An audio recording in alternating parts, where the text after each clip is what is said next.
Hola,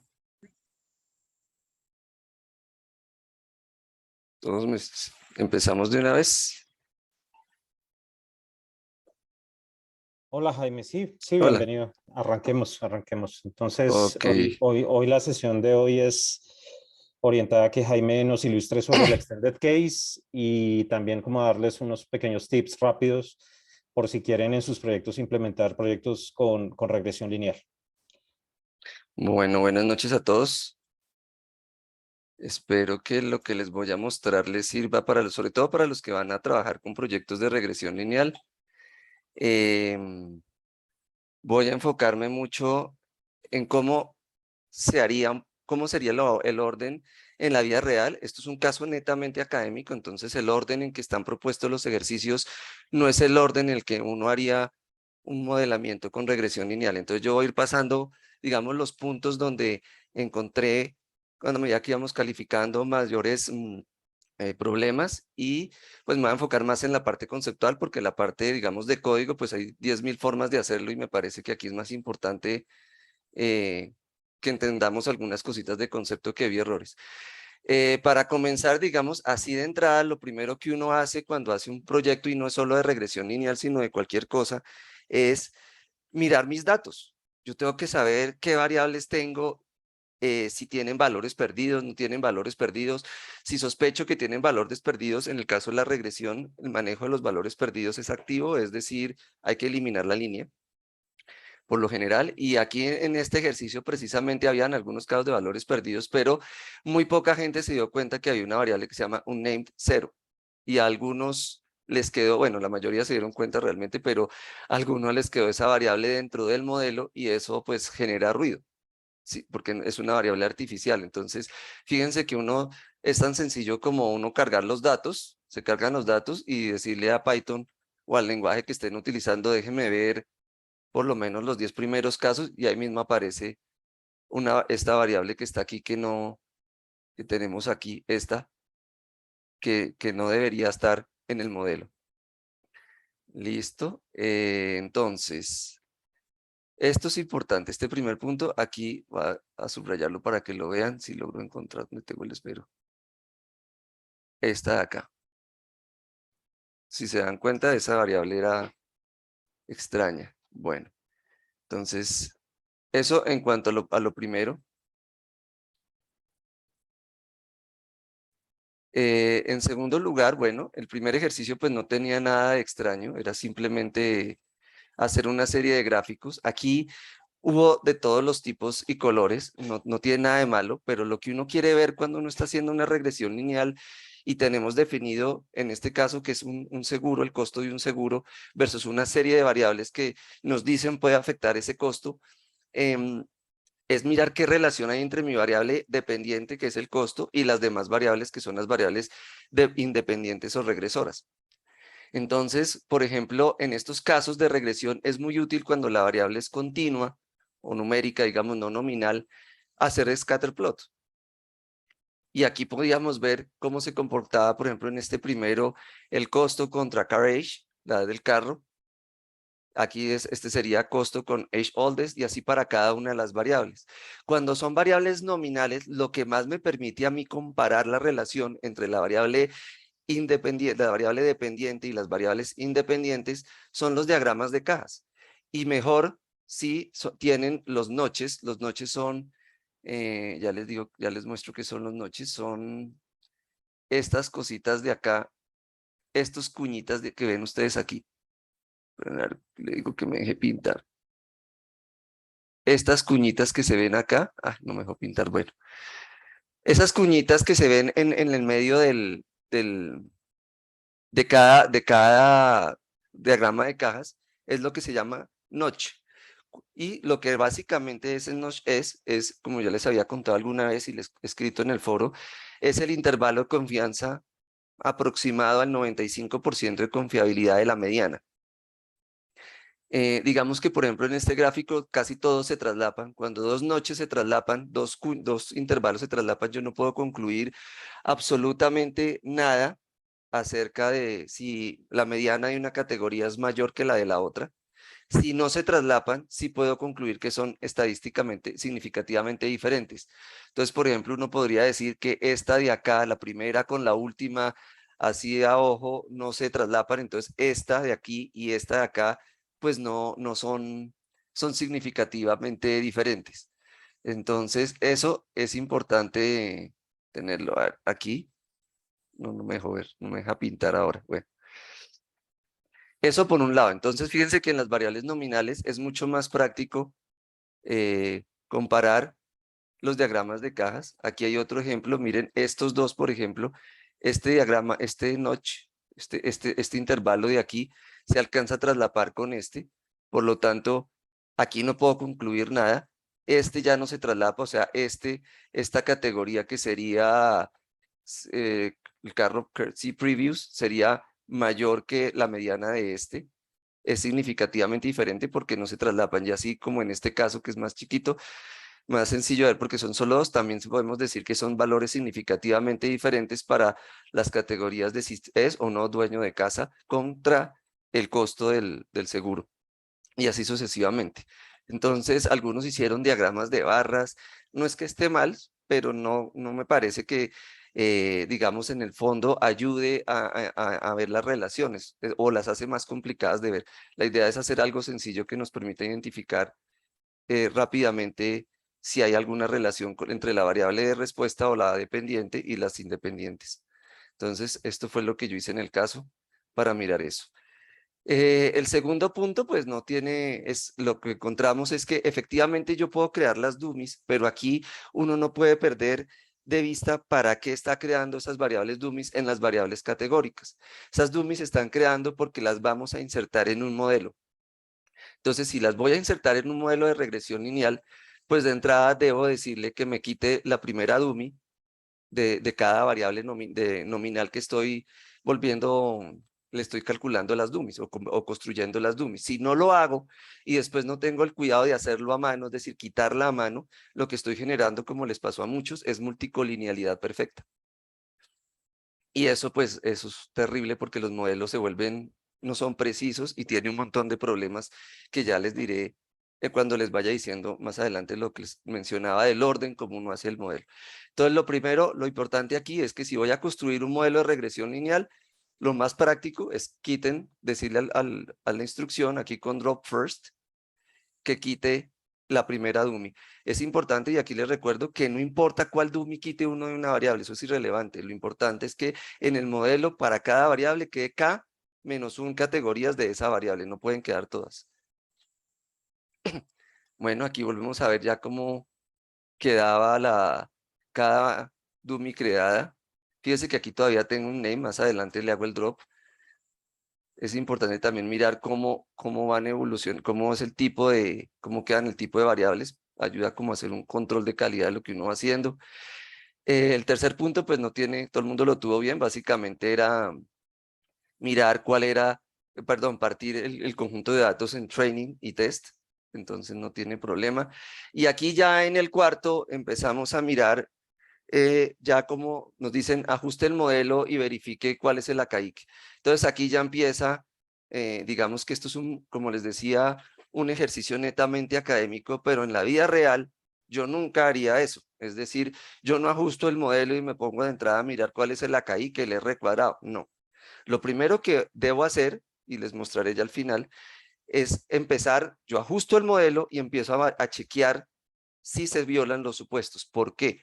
Porque si hay algún supuesto que se viole, todo lo que yo aquí me ponga a mirar el AKI, que si las variables son significativas o no, los estimadores de los parámetros, digamos, son individualmente significativos, o si el modelo es globalmente significativo, pues no tiene sentido porque estoy violando un supuesto. Básicamente estoy usando pruebas F para mirar si es globalmente significativo y las pruebas T para mirar individualmente cuando no puedo garantizar que eso sea una F y una T, por lo tanto lo que me estén diciendo las pruebas no es comparable contra esas distribuciones y eso me puede llevar también a conclusiones erradas. Lo mismo que si ustedes miran aquí el modelo, al final él siempre sacaba un aviso grande que decía hay indicios fuertes de una fuerte multicolonialidad. Eso es lo que quiere decir con the condition number is large. Está relacionado con el número de condición, también hay otra medida que es el índice de condición de la matriz, y Python por defecto cuando lo ve muy alto me genera una alerta. Lo que me está diciendo es que aquí puede haber una multicolonialidad severa que me está afectando el modelo. ¿Listo? Eso es importante. Fíjense que aquí también, cuando yo ajusté el modelo, quité de las variables X, porque yo, por ejemplo, el costo la saqué a otro lado. No importa tanto el código, lo importante aquí es que quito de mis datos y lo estoy manejando como el vector Y y la matriz X, quito de la matriz X la variable dependiente y quito la variable que no me interesa, que es un name 0. Esa variable es artificial, entonces esa no la tengo. Lo otro que también es bueno hacer es que cuando ajusto, le digo que me quite los valores perdidos, las observaciones que tienen valores perdidos. Bueno, aquí después, aquí esto es un tema que les quería mostrar. Digamos que esto que estoy haciendo, este código que hice aquí, es para mirar valores influyentes, observaciones influyentes, perdón. Digamos que el problema aquí que tiene Python es que él no me enmarca de manera visual o no me resalta de manera visual cuáles son las que son influyentes, y en este volumen de datos pues también es complicado verlo, porque digamos que aquí lo hice rápido ahorita para mostrarles, pero si uno mira habría que calcular los cutoffs que yo les mostré manualmente y comparar cada uno de estos valores con cada uno de esos cutoffs. Él muestra todas las medidas y estadísticas de influencia. Uno podría mirar aquí las distancias de Cook, aparentemente no, distancia de Cook es más o menos 1, para que es el cutoff, pero, pero en estas observaciones que él me muestra aquí, aparentemente no hay tanto problema, pero habría que ver si en las demás sí lo hay. Entonces, el mensaje aquí es, uno lo primero que mira, por ejemplo, en este caso, si hay puntos influyentes. Como les decía yo anteriormente, ¿por qué? Porque si hay observaciones influyentes, me puede estar mostrando que hay algo de especificación del modelo que podría mejorar. Buscando una comunalidad entre si encuentro que todas esas observaciones que son influyentes tienen algo en común, podría incorporar una nueva variable. ¿Listo?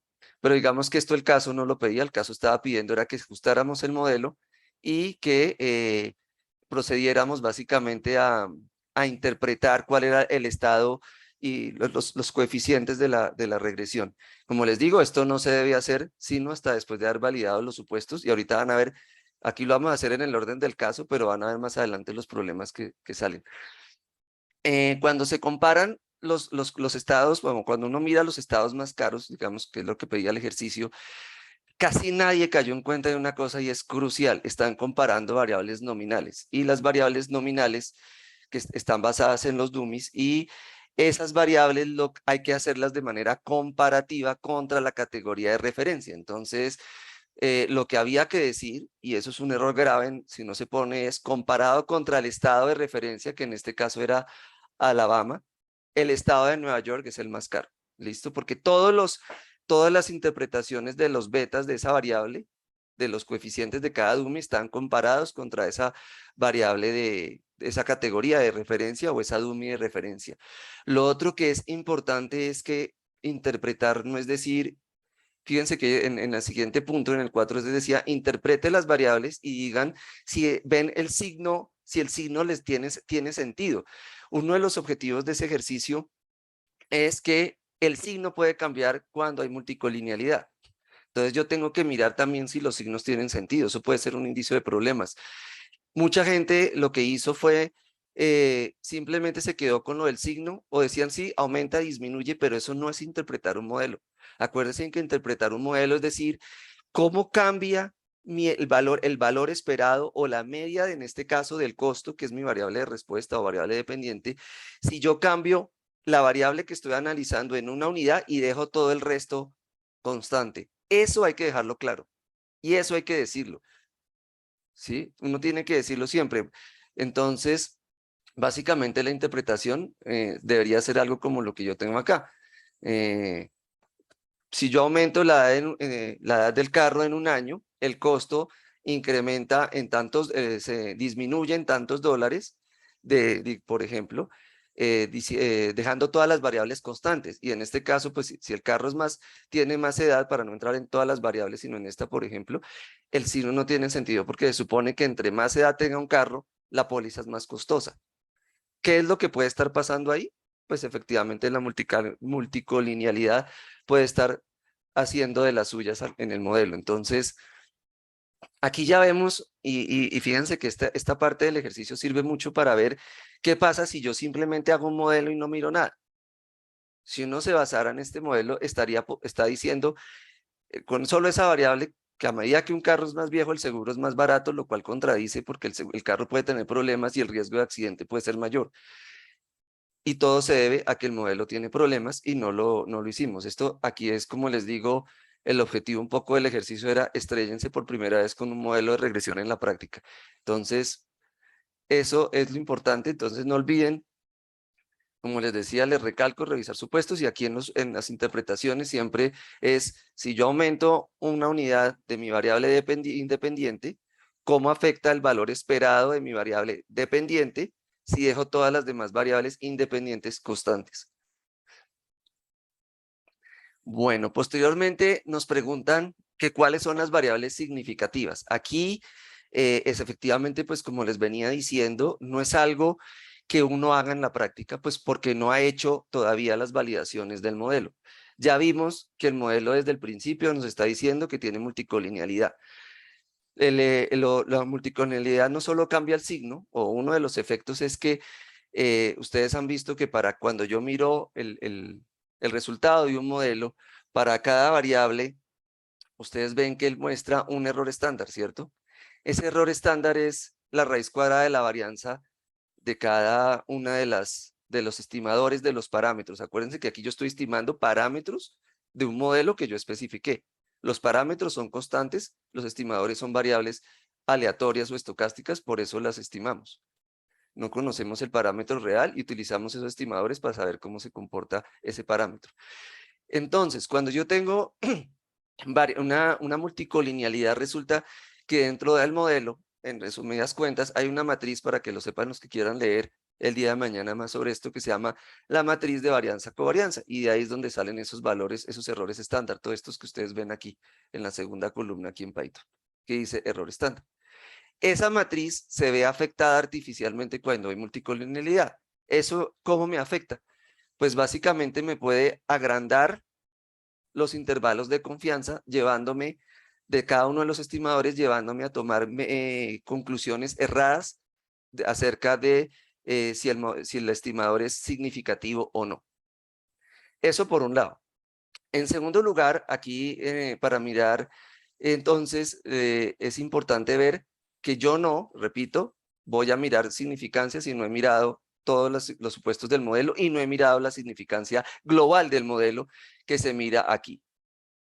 Esta significancia es muy importante para mirar si el modelo que yo estoy construyendo es bueno, pero siempre se hace después de que he validado y chequeado todos los supuestos. Acuérdense que, como les explicaba yo, esa significancia es probar si todas las variables que yo he agregado al modelo son cero. Es decir, mi variable no tiene nada que ver con mi variable dependiente no es explicada por ninguna de mis variables independientes. Si la significancia no fuera cero, el modelo no serviría. Aquí me está diciendo que sí, pero ¿qué problema tenemos? Vuelvo y repito, el modelo tiene inconvenientes de violación de supuestos, por lo tanto no podemos garantizar que esto sea una F para compararlo contra una distribución F, por lo menos no sabemos.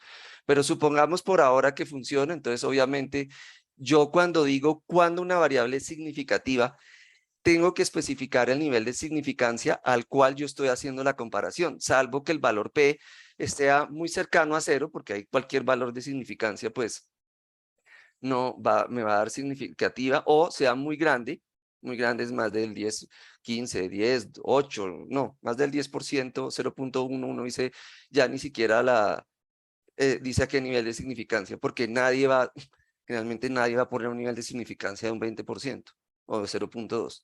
Pero, digamos, para niveles de significancia como 0.035, 0.125, uno sí tiene que, bueno, 0.125 no, perdón, es mucho mayor, pero, por ejemplo, esta, group size 0.035, uno diría es significativa al 5%. pero yo puedo, otra persona puede decir no es significativa al 1% y ninguno de los dos está mal. Entonces, uno cuando mira significancia lo que está haciendo es una prueba de hipótesis, un contraste de hipótesis. Y cuando uno hace un contraste de hipótesis, tiene que ser muy claro en a qué nivel de significancia está comparando la variable. ¿Listo? Entonces, en este ejercicio había una serie de variables que daban no significativas.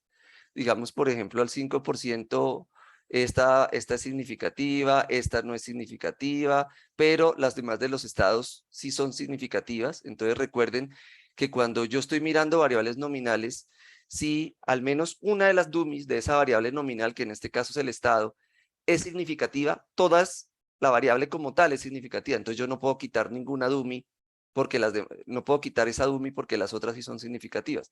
En otras palabras, lo que me está diciendo es, la variable estado es significativa.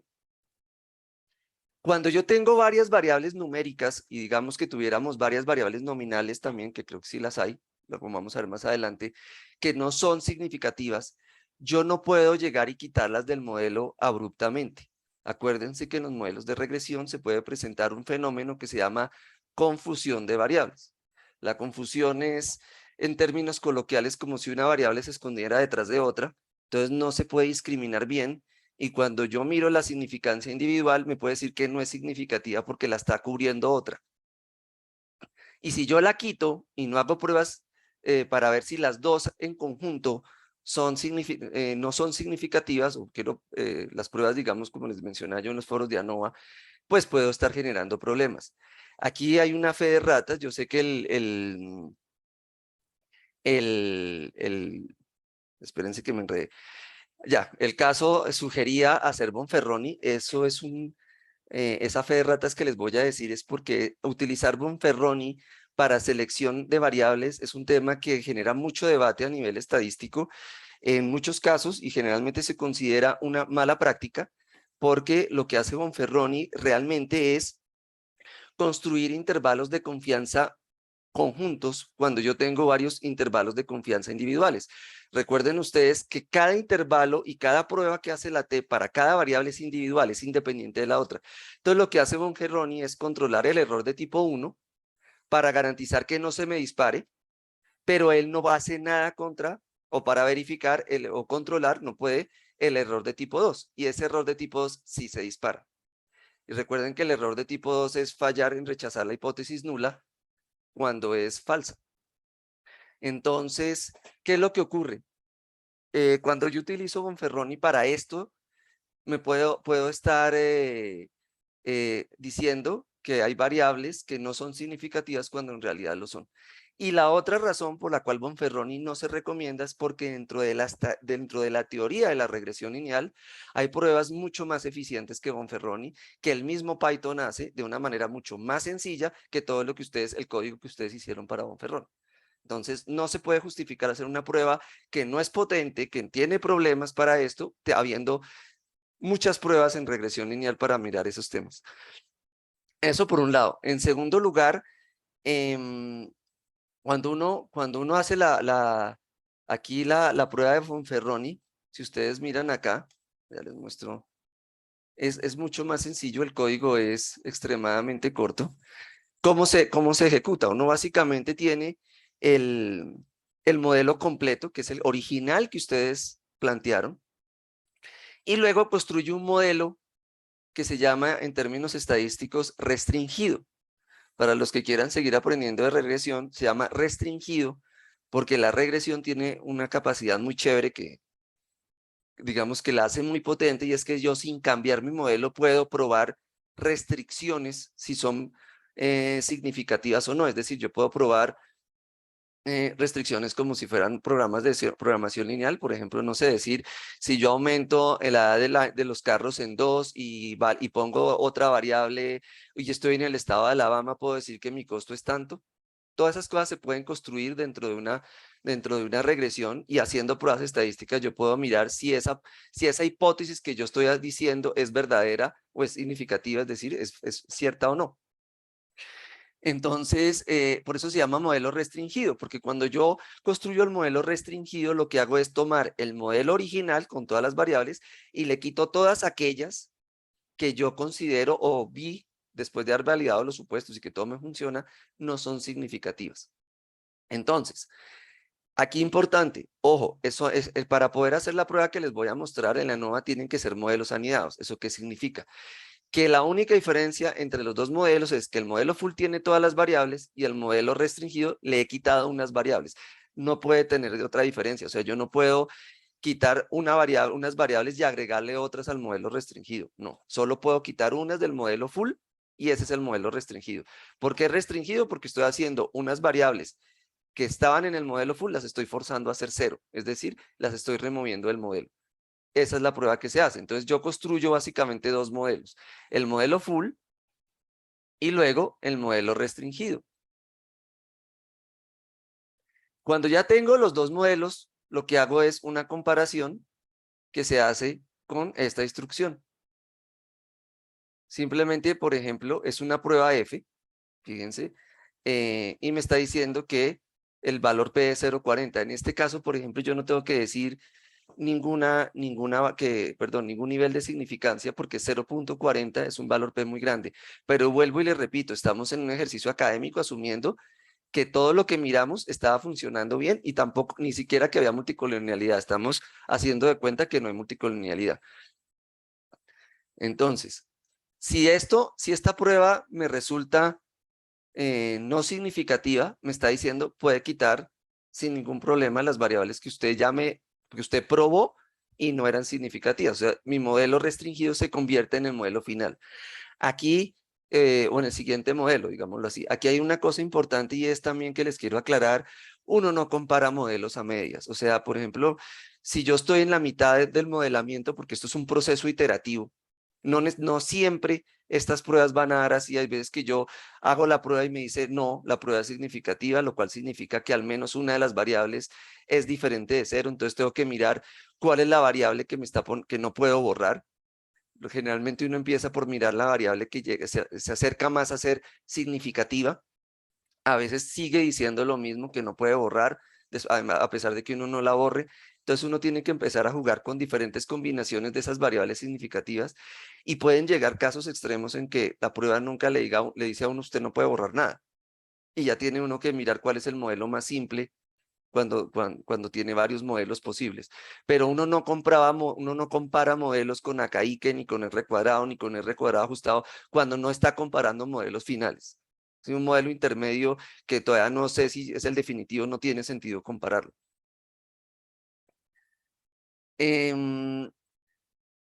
Posteriormente nos dicen que hagamos unas transformaciones. Ahí la gente no tuvo mayor problema, excepto que cuando ustedes utilizan la instrucción C, los duros en Python lo saben, y le ponen el age, pueden incluir, perdón, la variable, cuando le ponen la multiplicación por el cuadrado, él incluye también la variable solita para garantizar el orden jerárquico. Entonces tienen que tener cuidado cuando lo hagan que no les quede una variable dos veces. Pero básicamente aquí no hubo mayor problema, se generan las interacciones y, y luego posteriormente para reducir la cantidad de variables lo que nos piden es que agrupemos los estados por regiones. Esto también la mayoría no tuvo problema para hacerlo y vuelve y se corre el modelo después de que se hace la manipulación del conjunto de datos para poder correrlo. Aquí volvemos y vemos cómo se comporta el modelo. Y si ustedes miran, él sigue diciendo que hay mucha multicolonialidad. El número de condición de la matriz disminuyó, pero sigue siendo muy grande. Aquí ustedes no tienen que saber, ni siquiera es importante saber cuál es el punto de corte, porque el mismo Python se los avisa. En otros paquetes estadísticos no muestran el número de condición, sino el índice de condición. Y eso es otra cosa. El cutoff es 20 o 30. Aquí es más, pero entonces aquí, por ejemplo, Python sí les ayuda mucho diciéndoles cuando encuentra, él ve problemas de multicolonialidad. Cuando utilicen otros paquetes, es bueno que miren cómo calculan ese índice para saber cuál es el cutoff. Fíjense que si una de las cosas que cuando se hacía Bonferroni o no se miraba, era, y que me pareció a mí interesante cuando yo hice el caso, cuando yo era estudiante, es que hay dos variables que se hubieran borrado o se hubieran removido si yo hubiera hecho caso de quitarlas porque no eran significativas, y esas eran B1 y C4. O sea, esas variables supuestamente no son significativas y después cuando uno ya hace la prueba y vuelve y ajusta el modelo, estas variables vuelven y aparecen como significativas. Entonces, fíjense que es grave porque si yo retiré en una etapa de modelamiento previo una variable por error y no me doy cuenta, pues en la siguiente ya no lo incluyo y puedo estar cometiendo errores de lo que se llama en estadística errores de especificación del modelo. Entonces, después nos dicen que cómo hace uno para disminuir la cantidad de características. Bueno, en este caso, fíjense, y eso lo respondieron muy bien la mayoría, que tenemos multicolinealidad. Lo primero que uno debería hacer es mirar si tengo información redundante. Entonces, si tengo variables que me dan información redundante, pues puedo sacar una serie de variables que no requiera porque ya hay otras variables que me están dando esa información. Importante tener en cuenta que es normal también que las dummies estén correlacionadas dentro de una misma variable. Acuérdense que si yo tengo 3 dummies de una variable, pues claramente ellas me están representando una sola variable. O sea, es normal que estén algo correlacionadas o correlacionadas. Lo que no debe pasar en multiclonalidad es que se correlacionen con las demás variables porque ahí sí tenemos, de manera alta, porque ahí sí tenemos problemas. Y es lo que está pasando en este modelo, por un lado.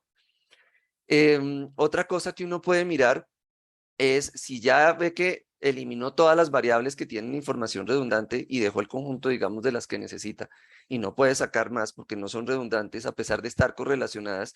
Y aquí les hago una observación: correlacionado no necesariamente implica que sea redundante. Acuérdense el ejemplo que yo les daba cuando les di la lecture de repaso de regresión lineal, que yo puedo tener en mis datasets de astronomía, distancia angular y fuera de eso semieje mayor del exoplaneta a la estrella. En ese caso son altamente correlacionadas y en ese caso me están informando lo mismo, que era distancia del exoplaneta a la estrella, pero puedo tener variables que están muy correlacionadas entre sí y que no necesariamente me están dando exactamente la misma información, por lo tanto yo no las puedo tan fácilmente quitar del modelo.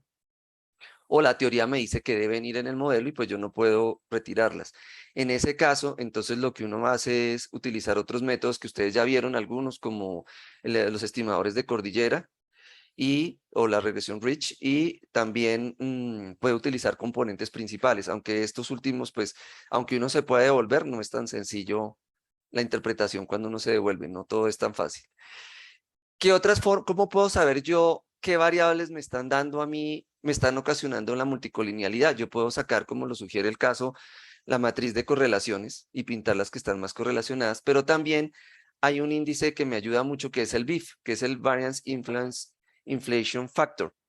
En general, cuando es superior a 4, ya me está mostrando que pueden haber algunos problemas. ¿Qué es eso básicamente? Hagan de cuenta, o lo que hace el sistema o el computador es coger para cada variable, hace una regresión contra las demás, es decir, para cada variable independiente le hace una regresión contra las demás y calcula el R cuadrado. A uno le resta ese R cuadrado y le saca el inverso, y eso es el BIF. Entonces, si uno mira aquí, yo por ejemplo en este caso mire el BIF, fíjense por ejemplo, Age Youngest 173, la constante no la miren, Age Youngest 173, Age Oldest 11, estas pueden estar aquí porque son del mismo, están fuertemente correlacionadas entre ellas, pero se ve claramente estas y las interacciones. Cuando uno hace el mapa de correlación, el heat map, también se da cuenta que esas dos son muy correlacionadas y por eso, digamos, podría uno decir que ahí, en este caso, habría eh, información redundante, aunque yo no conozco la teoría, pero supongamos, digamos, como ejercicio académico, que es información redundante de esas variables y por eso se podrían retirar. Entonces, vuelve y se calcula el modelo, vuelve y se ajusta el modelo. Todavía no tenemos un modelo definitivo, entonces, por ejemplo, aquí yo no me fijo en esto, yo no me fijaría tampoco en las significancias, pero fíjense que sigue habiendo una multicolinealidad muy alta. Es muy fuerte esa multicolinealidad, por lo tanto el modelo tiene problemas y por eso al final también les hacen la pregunta de qué diagnóstico le hacen al modelo. Cuando uno le dicen diagnostique un modelo, es aquí en este punto, digamos que el caso estaba como muy enfocado por el orden en que lleva a que ustedes vieran se fueran estrellando con los datos y vieran cosas raras como en el modelo. Este punto 8.4 es lo que en la vida real uno hace de segundo, es decir, después de que yo ajusto el modelo, inmediatamente me voy al punto 8.4, voy a diagnosticar mi modelo, no lo hago de último. Entonces, fíjense qué pasa.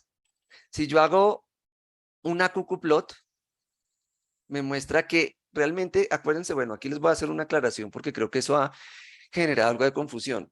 Si bien el teorema de Gauss-Markov, que es el que, en el que se basa la regresión lineal, dice que los residuos deben ser normales, lo cierto es que las pruebas F y T son robustas a desviaciones pequeñas a moderadas de la normalidad, ¿sí?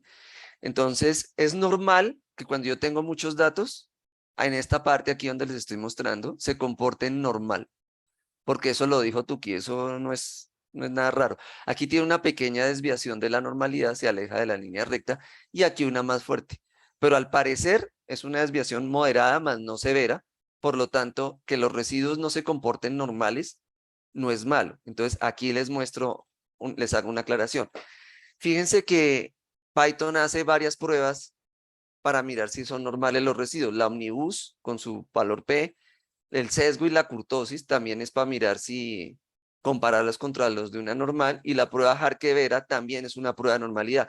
Aquí claramente me está diciendo no es normal, pero ¿por qué esta información no es tan útil? Pues por eso mismo, porque a mí no me sirve saber si es normal o no. Yo quiero saber es qué tanto se aleja de la normalidad. ¿Es severo? Si es severo, no puedo continuar con el método de mínimos cuadrados ordinarios. Si no es severo, puedo continuar. Aquí no se ve tanta severidad. Seguimos es con el problema de multicolinealidad hasta ahora. Entonces, ahora lo que hay que ver, acuérdense, es la heterocedasticidad. Muy poca gente, yo creo que menos del 1%, se le ocurrió mencionar o mirar cómo se prueba. Yo les había mencionado que la prueba de Lee a mí me encanta la prueba de White porque es muy robusta cuando los residuos no son normales. Aquí no son normales. Entonces, fíjense que cuando yo voy a hacer una prueba de heterocedasticidad, tengo que fijarme qué prueba voy a hacer. Si yo hago la de Bartlett, el computador me va a generar a mí un valor P, un estadístico de prueba, pero esa prueba supone que los residuos son normales, por lo tanto no funciona. Entonces, fíjense que mirar la prueba de la normalidad de los residuos no es para ver si la regresión funciona, sino también para mirar si la prueba estadística que va a utilizar para mirar otros supuestos me funciona, porque las pruebas en sí mismas también tienen supuestos. En el caso de la White, no supone que los errores son normales, es robusta a esas desviaciones, entonces yo la hice, y pues miren el estadístico de prueba que ella me calcula, 1 por 10 a la menos 259, 5.35, 5.375 por 10 a la menos 311, o sea, claramente hay evidencia de heterocedasticidad, o sea, el modelo tiene muchos problemas. Entonces, aquí hay dos violaciones. En principio, no sabemos si hubiéramos calculado los puntos influyentes, también se violaran ellos, si habría problemas. Entonces, como suponemos que este conjunto de datos no es una serie de tiempos, sino es de corte transversal, aquí no hay necesidad de mirar autocorrelación del error. Si fuera una serie de tiempo, habría que hacer pruebas de hipótesis o contrastes de hipótesis para mirar autocorrelación del error. Y ahí es importante otra cosa. Esta prueba que menciona o que muestra Python de Durbin y Watson tiene un pequeño problema. Solo detecta autocorrelación de orden 1, pero eso no es, en estadística no siempre es tan bonito, puede haber de orden 2, 3, 4, 5 hasta n. Entonces hay otras pruebas más poderosas que me permiten mirar si eso sucede. En este caso no era necesario, entonces podemos mirar la heterocedasticidad y ya sabiendo que es heterocedástico, puedo entrar a mirar qué es lo que está pasando. Entonces, y también mirar si hay otros problemas. ¿Cómo hago eso? Acuérdense que yo les contaba que hay que graficar los residuos contra los valores ajustados, o sea, los valores predichos del modelo, y también puede hacerlo uno contra otras variables. Entonces, aquí tenemos los residuos contra el valor predicho del costo, y si ustedes ven, es completamente heterocedástico. Ustedes ven que es una bolita. Es una bola, aquí casi no hay variabilidad, solo hay un punto, aquí empieza a aumentar la variabilidad se mide de manera vertical, para los que no recuerdan, fíjense que aquí se va ensanchando, aquí llega al máximo, aquí empieza a disminuir, va disminuyendo hasta que ya disminuye por completo. Eso quiere decir que los residuos no tienen varianza constante y ese es el problema que se está presentando. Si uno quisiera ver dónde puede venir esa variabilidad, aquí entonces puede hacer gráficos también. Y hay algo muy importante que les quiero decir. En la mayoría de los casos, cuando hay heterocedasticidad, es culpable la variable de respuesta. Por eso es que les dijeron, más adelante nos dicen, haga la prueba, haga la transformación de Box y Cox, y ahorita les aclaro otra cosa de eso, o, perdón, para arreglar la heterocedasticidad, pero eso no funciona siempre. Hay veces que la heterocedasticidad es causada por una variable o por unas variables, y yo puedo transformar mucho la variable de respuesta y no me va a funcionar, o la variable dependiente, en este caso costo. Entonces lo que uno hace ahí ya es cambiarse a mínimos cuadrados ponderados y hacer una serie de transformaciones que se salen del alcance del curso, pero para que sepan que eso puede pasar. Entonces aquí lo que yo hice fue empezar a graficar variable por variable. Entonces tengo la constante, pues estaba en el conjunto, esto no lo miro uno, contra homeowner. Aquí ve uno cómo se comporta homeowner 0, homeowner 1. Ahí es un poquito heterocedástica. Digamos, miren, aquí esta tiene mucha más variabilidad que esta. Aquí en cuanto al costo. Tenemos, miren esta Courage, aquí hay gran variabilidad y luego se baja esta es el efecto túnel o megáfono que yo les contaba, que les hacía cuando, les mostraba cuando hicimos la charla de repaso de regresión lineal. Aquí hay esta variable específicamente es una de las que está al parecer provocando heterocedasticidad. El West tiene algo, pero fíjense que aquí en este pedazo es muy heterocedástica, pero alrededor de esto es mucho menos, esta tiene muchos menos problemas. Eh, aquí construye lo anterior y así para cada variable voy mirando cómo se comportan. Miren, aquí tienen unas más, menos, pero estas son tienen menos notoriedad, perdón, menos heterocedasticidad. Y recuerden que uno en la regresión no busca homocedasticidad perfecta porque eso tampoco ocurre. Es que no sea una heterocedasticidad que me afecte o tan severa que me afecte el modelo. Entonces, eso es lo que también le ayuda a uno a mirar los gráficos. Digamos que en general este modelo tiene bastantes problemas en cuanto a heterocedasticidad, ya lo estamos viendo, multicolinealidad, 2, es el segundo problema que estamos viendo, y por eso más adelante en el punto 9 nos van a decir que hagamos una transformación a ver si se arregla. Entonces, bueno, aquí ya son los gráficos de cada una de las variables, de cada una de las columnas. Aquí volvemos a ver, miren, contra Carrage al cuadrado, obviamente también se ve bastante heterocedasticidad. En fin, bueno, aquí ya no se ve tanta, por ejemplo, en esta interacción no tiene, sino aquí bastante y aquí se vuelve más homocedástica en este pedacito, a pesar de que tiene unos puntos más o menos, digamos, como extraños, extremos en cuanto a la variabilidad, pero no son tan graves como acá. Entonces, pasamos al punto 9, donde nos dicen haga la transformación de Box y Cox, y aquí es importantísimo que ustedes tengan claro. La transformación de Box y Cox no es calcular el lambda y elevar la variable al lambda. Eso no es Box y Cox. Box y Cox no es la variable, digamos en este caso para que me entiendan, costo a la lambda, sino es costo a la super lambda. Y es otra cosa diferente. Entonces, no era calcular este valor 0,56 y luego elevar la variable costo a esa potencia, sino utilizar la variable transformada por Box y Cox utilizando la función de Python. Python ya crea esa variable y nos pone los variables transformados, no teníamos que elevar nada. Esto era simplemente para que nos diéramos cuenta cuál había sido el lambda, pero no es elevarlo a la lambda, ¿listo? Volvemos y ajustamos el modelo y volvemos y revisamos. La multicolonialidad persiste, la heterocedasticidad no se solucionó con la transformación, la QQ-plot, fíjense que sigue siendo, tiene una desviación entre pequeña y moderada aquí, digamos que no lo veo tan grave para los residuos, pero la heterocedasticidad sigue, y si uno mira, siguen siendo las mismas variables. Esto lo que me muestra es que el problema de heterocedasticidad no era la variable de respuesta, sino las otras variables. Entonces, para concluir, ¿qué haría uno aquí? Uno tendría que ensayar antes de volverse a la versión anterior sin transformar el costo y empezar a mirar qué transformaciones me sirven para mi variable, las variables que tienen problemas que me están mostrando que causan la heterocedasticidad. Si no me funciona, entonces usar otros métodos de estimación como mínimos cuadrados ponderados, pero todo esto bajo el supuesto de que yo ya he revisado también que no haya puntos influyentes. Entonces, para concluirles, fíjense que en este caso es un ejemplo que se hizo básicamente para que ustedes estrellaran y vieran lo que uno no debe hacer en estadística, porque básicamente es Yo no puedo ajustar un modelo y empezar a interpretarlo y empezar a mirar significancia. El orden es, se ajusta, miro supuestos, puntos influyentes, si estoy en series de tiempo, autocorrelación del error, heterocedasticidad en todos los casos, multicolinealidad, etcétera.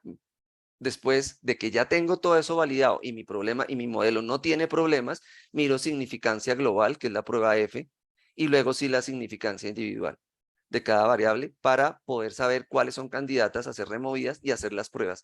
Recuerden que Bonferroni no es buena práctica para hacer selección de variables. Bonferroni sí se utiliza, no crean que yo odio a Bonferroni.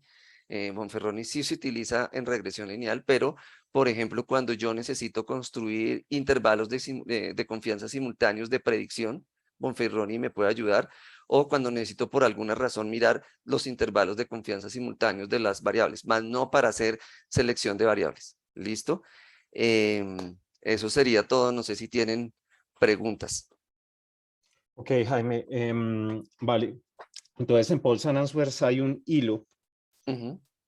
No sé si de pronto tú quieras directamente tú mismo mirar cuáles vale la pena responder en estos 14 minuticos que nos quedan. Listo, dámelo, busco. No son muchas, pero en Paul's and Answers hay algunas preguntas. A ver, aquí estoy. ¿Dónde empezarán? Dame un segundo. O si te sientes más cómodo, yo las leo, no hay Sí, más problema. fácil, porfa, porque para no perder. Listo, entonces dame un segundo, las voy a Tranquilo. copiar y por favor voten. Voy a cerrar votaciones para organizar los que tienen las más reacciones. Listo, Jaime. Entonces, Por eh, ahí vi una que ya vi, la voy a responder de una vez, si quieres. Una en el orden de los modelos. El orden de los modelos dentro de la función de Alanova depende más de la función como está implementada. Eso no es estadístico, digamos que, porque en estadística uno, pues si uno la fuera a hacer a mal, uno haría sumatoria a cuadrados del modelo completo, sumatoria a cuadrados del error del modelo restrictivo, restricto, etcétera. Depende más del paquete y de la función que estés utilizando. En Python, este es el orden que yo leí en la documentación, debe ser el que yo puse acá. En R, dependiendo de lo que tú estés haciendo, hay casos en los que uno se los puede dar, por ejemplo, cuando es estadística robusta, y él automáticamente lo entiende y lo hace. Lo importante sí siempre es que esté anidado. O sea, los modelos tienen que ser anidados. Si persiste la duda de que es anidado, escríbanla porque es importante que les quede claro. Ujú. de pronto la duda más recurrente es cómo comprobar los supuestos, es decir, si de pronto los puedes guiar a algún Sí, recurso digamos, o algún artículo que les pueda ayudar en sus yo modelos les ya para sugeriría, proyectos. miren el capítulo del libro de Montgomery, que les he recomendado, es muy bueno. Él dice, él sugiere, él tiene un capítulo completo de Model Adequacy, que es chequear el modelo. Básicamente, un modelo se chequea gráficamente, como les dije, uno puede ver si hay heterocedasticidad, eh, pero requiere gran cantidad de pruebas de contrastes de hipótesis. Uno heterocedasticidad hace gráficos y lo verifica también con contrastes de hipótesis. Multicolinealidad lo muestra Python con el número de condición, otros paquetes muestran el índice de condición, pueden calcular la estadística BIF. Autocorrelación del error es con contrastes de hipótesis, puntos influyentes fue lo que yo les mencioné en la charla pasada de F betas, de F bits, distancia de Q, que esto es esto que sale acá. Lo que pasa es que aquí Python no le muestra un asterisco, o no sé si lo muestre cuando sea, porque no los muestra a todos. Esto era para mostrarles que uno lo debe hacer, pero los de FFITS y todo este tipo de medidas de influencia también hay que revisarlas. Y aquí es importante volverles a decir, si definitivamente yo no encuentro comunalidades y, no, y para poder crear una nueva variable y mejorar la especificación del modelo de tal manera que me permita, cuando vuelva a vuelva a calcularlas con el modelo ajustado con la nueva variable, que ya no aparezcan, no se eliminan, sino que ya no aparezcan observaciones influyentes. No me significa que yo puedo quitar las observaciones que son influyentes para que el modelo me cuadre. Eso no es correcto, aunque hay libros que lo dicen, realmente ya hoy en día se considera no correcto y ya toca empezar a mirar otras formaciones o pasar a modelos robustos de regresión lineal. Ujú. Listo. Bueno, voy a la de Juan, que fue la primera. Jaime, if you have multicollinearity identified by the model alert via high count number, it's better to inspect the BIF or inspect pair correlations first and keep only for each correlated pair. Lo pregunto en Sí, inglés. uno puede utilizar cualquiera de los dos. Tú puedes utilizar las BIF, puedes utilizar la correlación entre las variables para identificar, puedes mirar el índice de condición. Todos ellos o el número de condición son importantes y todos te van a ayudar. O sea, a mí me encanta el número de condición porque se basa en los valores propios de la matriz. Entonces, digamos que uno sabe que por cada valor propio que se acerque a cero hay una relación lineal. Y eso es lo que hace el índice de condición. El BIF, digamos, si uno no sabe mucho de eso, también le ayuda bastante porque te va a mostrar cuáles son las variables que están influyendo en que se infle la varianza. Pero para arreglarlo, digamos que a veces, como les decía, puede solucionarse cuando uno quita variables que son redundantes, pero no siempre. Entonces, ya cuando uno no puede quitarlas, pues tiene que utilizar métodos alternos, bien sea como la regresión Risch, que ustedes la vieron aquí, que es un método de regularización, o si no, ya componentes principales, que no está en el curso, pero es otro método para hacerlo. Lo que pasa es que si ustedes utilizan perdón, componentes principales, no es tan fácil. Uno se puede devolver para estimar el valor predicho, pero uno no puede devolverse en los intervalos de confianza. Los intervalos de confianza quedan expresados en términos de las componentes, entonces no es tan sencillo. Listo. Carolina Ávila nos pregunta, cuando la variable es de dos valores como el género o el sexo, que se quita sex male, sex female, es claro que se debe quitar una columna cuando se hace get dummies. Sí, Pero cuando la categoría tiene tres o más valores posibles, se ¿por quita qué se una. quita una? Mm. ¿En qué caso no se quitarían columnas? Siempre se quitan columnas cuando son variables categóricas. ¿Qué es lo que sucede?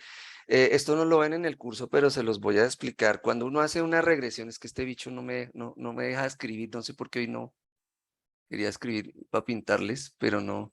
Posiblemente es arriba en las herramientas, en Zoom, Sí. puedes de pronto jugar con ellas, Jaime, porque de Ah, pronto sí, lo aquí tienes estoy, es en draw, ya lo apuntar. encontré, creo que ya. Listo. Cuando uno tiene, digamos que mi matriz X, esto es, uy, me quedó un color feo, pero bueno. Entonces yo tengo mi matriz con los datos. Esta es la matriz de las variables dependientes. Entonces aquí tengo X1, X2 y X3, por ejemplo. ¿Cierto? Y aquí tengo un vector de unos. Este vector de unos es la constante. Así es como el computador lo hace por debajo, cuando ustedes no están ajustando un modelo. Si esta, por ejemplo, supongamos que esta es dummy y de una variable que tiene tres categorías, entonces esta va a ser es 1 y 0, 1, esta va a ser cuando esta es otra, ¿cierto? Y como son tres variables categóricas de la misma variable nominal, si yo meto las tres perdón, esta no puede ser 0, esta acá, esta aquí 0 y esta 0. Listo, porque son excluyentes, ¿cierto? Si esta es 1, las demás son 0, si esta es 1, esta y esta son 0, y si esta es 1, las otras son 0. ¿Qué pasa? Si yo no excluyo una de las categorías, una de las dummies, entonces cuando yo sume las dummies, me van a dar el valor 1, ¿cierto? Me dan un vector de 1. La suma de x1, x2 y 3 me va a sumar el vector de la constante. Entonces eso me genera multicolinealidad perfecta y la matriz se vuelve singular. Por eso siempre, cuando yo tengo una variable categórica, creo las dummies y quito una cualquiera, ¿no? Lo que pasa es que la función tiene drop first, porque realmente no importa cuál quite, no importa, va a dar lo mismo. Solo tengo que tener presente cuál es mi categoría de referencia para comparar, y cuando yo interprete, decir comparado contra mi categoría de referencia, claramente. Y eso no solo pasa en la regresión lineal, en la regresión logística también se compara contra la categoría de referencia siempre. Ujú. Sí, tener En en las otras. cuenta, de pronto para complementar, Jaime, que en Python la categoría de referencia es la que está primero en orden alfabético, ¿correcto? Ujú. Es la que él quita, exacto. Ujú. Listo. Em, bueno, ¿qué otra pregunta así bien votada? Bueno, acá tengo una de 11 categorías, de 11 votos de Angie. Ujú. ¿Por qué risk factor no se tomó como variable categórica? Risk factor, ven y miramos. Para ti me devuelvo.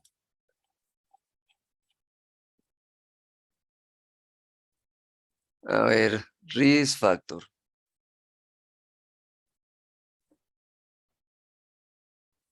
0, 1, 2, 3, 4. A ver, yo cómo la tengo acá. Risk factor. Porque sí debería ser una variable categórica. Risk factor, sí debería ser una variable categórica. Efectivamente, tienes razón. Listo. Vale, Ujú. bueno, aquí para de pronto decirles a los estudiantes, este es el extended case de la Corte 5 de Jaime. Sí, Y es mejor que las respuestas oficiales. Entonces, los que encuentren errores, entonces en la Corte 7 harán este extended case review aún aún mejor. O mejor. sea, aún mejor. De pronto hasta Ah, lo reescribiremos para que sea realmente como se debería enfrentar un modelamiento en un proyecto hay, real hay, hay un, con región hay, lineal. hay un tema que acabo de caer en cuenta, es que risk factor es ordinal. Sí, y por eso fue que no la creé nominal, fue adrede. Te voy a explicar por qué.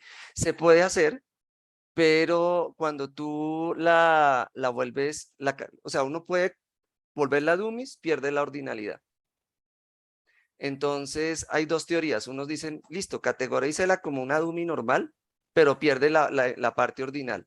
Y otros dicen, déjela con la codificación que tiene, porque ahí está la parte ordinal. Entonces, como si fuera una variable numérica, pero se trata como si fuera de conteo, o sea, discreta. Porque cuando tú metes las dummies, pierdes la ordinalidad. Entonces ya depende de tú cómo, qué tan importante es para ti lo ordinal o no de risk factor. Entonces están las dos vertientes. Por ejemplo, en diseño de experimentos, casi siempre los niveles en que uno está haciendo el experimento son ordinales, pero no están categorizados 0, 1, 2, 3, 4. Entonces, lo que uno hace es categorizarlos, por ejemplo, en tres categorías, menos 1, 0 y 1. Pero eso todo tiene un modelamiento por debajo, de tal manera que la codificación no me cause problemas a mí en los modelos. Por eso es que aquí yo no la puse como nominal, sino como ordinal. Entonces le dejé como si fuera conteo. Ujú. Listo. Héctor Daniel nos pregunta, si se tienen valores NaN, o sea, como nulos, en variables categóricas, ¿debería crear las variables dummies considerando una categoría NaN como variable No, categoría base? ¿O eso afectaría el modelo por multicolinearidad y sería mejor descartar esos registros con NA usando drop NA? digamos que en general los valores, es que NaN no es una respuesta, no es nada, es como un null.